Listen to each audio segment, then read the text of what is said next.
নমস্কার বন্ধুরা, আজকে মহাশিবরাত্রি। শিবরাত্রিতে তোমাদের সবাইকে জানাচ্ছি আন্তরিক শুভেচ্ছা অভিনন্দন। আজকে আমরা সবাই প্রায় উপোস থাকি। উপোস থেকে আজকে আমাদের শিবরাত্রি পালন করা হয়। শিবের মাথায় আমরা সবাই জল ঢালতে যাই। আর উপোস থেকে আমরা কেউ আজকে চালের কিছুই মুখে দিই না।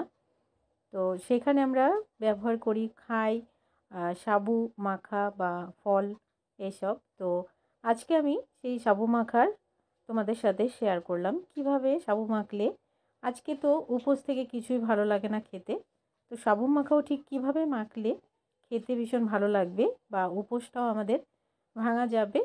তো সেই সাবু মাখাই আমি তোমাদের সাথে শেয়ার করলাম। তাহলে চলো দেখে নিই। সাবু মাখার জন্য আমি এখানে 2 কাপ সাবু প্রথমে ভিজিয়ে ধুয়ে পরিষ্কার করে 2 ঘন্টার জন্য ভিজিয়ে রেখে দিয়েছিলাম। এবারে একটা বলে আমি সাবুটাকে নিয়ে নিচ্ছি মাখার জন্য।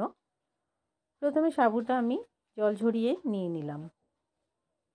এবারে দিয়ে দিচ্ছি কয়েকটা আঙুর ফল কেটে আমি দিয়ে দিলাম। যেহেতু আঙুর ফলগুলো অনেকটাই বড় বড় ছিল, সে কারণে আমি একটু 2 পিস করে আঙুর ফলগুলোকে দিয়ে দিলাম। তোমরা চাইলে এখানে অন্যরকম ফল আরও নানা রকমের ফলও ব্যবহার করতে পারো। দিয়ে দিলাম 1 বাটি নারকেল কোড়া। এবারে দিয়ে দেবো কলা।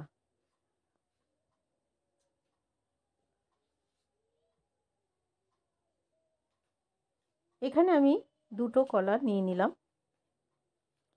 এবারে দিয়ে দিচ্ছি চিনি। এখানে 4 থেকে 5 চামচ মতো ছোট চামচের চিনি আছে, তো চিনিটা আমি নিয়ে নিলাম। তোমরা চিনির জায়গায় যদি চিনি পছন্দ না করো তো গুড় বা বাতাসাও নিতে পারো। দিয়ে দিলাম 2টো মতিচুরের লাড্ডু ভেঙে। প্রথমে আমি একটা দিলাম, প্রথমে মেখে নেব, তারপরে আবার আরেকটা দেব। যেহেতু উপোস থাকলে খুব বেশি মিষ্টি খাওয়া যায় না বা ভালো লাগে না, সেই কারণে মিষ্টির ব্যালেন্সটা ঠিকঠাক রাখতে হলে মিষ্টির পরিমাণটাও একটু কমিয়েই রাখতে হবে, তাহলে সাবু মাখাটা খেতেও ভালো লাগবে, একদমই খারাপ লাগবে না। এবারে সমস্ত ইনগ্রিডিয়েন্টসগুলো দিয়ে আমি সাবু মাখাটাকে মেখে নিচ্ছি। আরও কিছু তোমরা যদি এখানে ফল অ্যাড করতে চাও, যেমন আপেল, বেদানা, তো করতে পারো। সন্দেশ থাকলে সন্দেশও দিতে পারো। এর থেকে বেশি কিছু সাবুতে দিলে খেতে একদমই ভালো লাগে না, কেননা উপোস থেকে বেশি খাওয়া যায় না। খুব ভালো করে আমি সাবুটাকে মেখে নিলাম।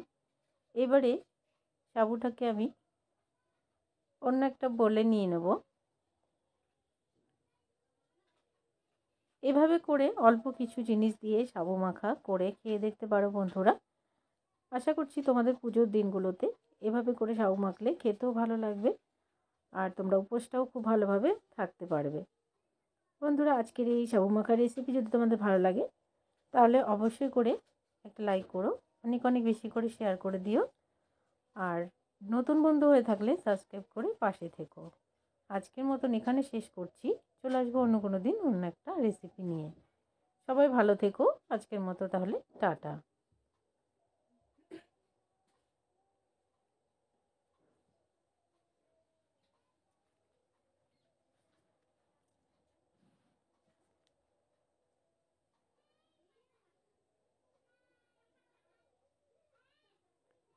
এবার আমি সাবু মাখাটাকে অন্য একটা বলে নামিয়ে সাজিয়ে নিলাম।